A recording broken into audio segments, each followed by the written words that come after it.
작은 교회 목회를 고려해보라. 팀 켈러. 젊은 목사나 신학생들은 초기 목회 사역에서 목회자로서 지혜를 얻기 위해 어떤 경험을 추구해야 할지에 대해 내게 종종 조언을 구한다. 그들은 내가 작은 시골 교회 목회자, 다시 말하면 교회의 거의 모든 것들이 도시와는 다른 상황인 작은 교회를 홀로 담당해야 하는 목회자가 되기를 고려해보라고 하면 놀라곤 한다. 고려하다라는 단어를 잠깐 언급해보자면 나는 모든 목회자가 이 길을 가야만 한다고 주장하는 것은 아니다. 그럼에도 불구하고 그것은 생각해볼 만한 가치가 있다. 내게는 큰 경험이었다. 행함으로 배우기. 젊은 목회자들은 대부분 그들의 첫 부임지로 그들에게 멘토가 되어줄 수 있으며 나이가 지긋하고 성숙한 목회자가 있는 큰 교회의 부교역자로 가는 것을 이상적이라고 여긴다. 이 모델에는 여러 가지 한계점이 있다. 젊은 목회자들에게 실제로 하지 않는 일에 대해 가르침이 이루어질 수 없다. 큰 교회에서는 부교역자들이 담임 목사의 짐을 지고 있지 않으며 당회를 인도하지 않고 목회에 필요한 헌금을 모금하는 일을 하거나 책임을 지지 않으며 상담, 목양, 교육, 설교, 사역 전체를 모두 다 하지는 않는다. 목사 한 명이 모든 것을 담당해야 하는 작은 교회에서는 오직 당신만 노인들을 신방하고 모든 결혼식과 장례식을 집도해야 하며 죽어가고 있는 교인의 임종을 지켜보아야 하고 모든 결혼 상담을 하며 치리를 하고 교회 음악을 담당하는 사람들과 함께 일하며 손으로 무언가를 만들어야 하고 예배를 인도해야 한다.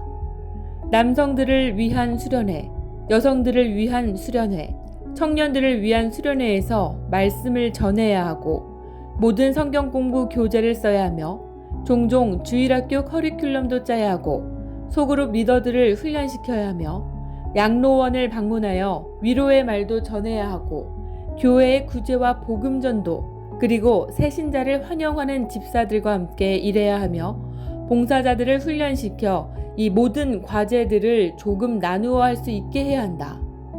그리고 교회 내에서 한 달에 한 번 정도는 관계적이거나 재정적인 위기를 처리해야 한다. 아무리 멘토링이 다양하더라도 이러한 모든 일을 직접 수행하려면서 배운 것들을 실제적으로 가르쳐 줄 수는 없는 노릇이다. 어떤 이들은 내가 도시 목회를 강조하는 것을 알고 있기에 내가 이런 말을 하면 놀랄 것이다.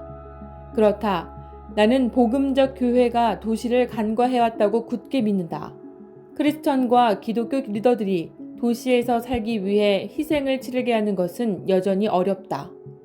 하지만 도시 지역에서 받는 무시는 작은 도시와 작은 교회에서 받는 업신 여기는 태도와 비교하여도 조금도 덜하지 않다. 젊은 목회자들은 작은 교회에 갈 때 그들이 큰 교회에서 배울 수 없다는 점 때문에 목회 과제와 기술에 대한 전 영역을 배우기 위해 이곳저곳을 두리번거리지 말아야 한다. 작은 공동체에 갈 때 그 목적이 오직 경력을 쌓기 위한 것이라면 가지 말아야 한다. 왜? 주변 사람들의 삶에 투자하는 것보다 더 큰 것만 열망하면 초기 목회 경험은 당신이 큰 일을 하도록 준비시키지 못할 것이기 때문이다. 뿌리 내리기. 어느 곳에서 섬기든지 그곳에 뿌리를 내리고 그 공동체의 일원이 되며 온 마음과 온 힘을 다해 사역을 수행하라. 하나님이 다른 곳으로 갈 기회를 주시면 좋다. 하지만 그것을 실제 목회를 위한 훈련 기지로 여기며 가지는 말라. 나는 작은 마을에 있는 작은 교회의 목회자로서 9년을 사역하면서 개인적으로 발전할 수 있는 길을 걸었다. 이 경험은 뉴욕시에서 교회를 개척할 수 있도록 나를 잘 훈련시켜 주었다.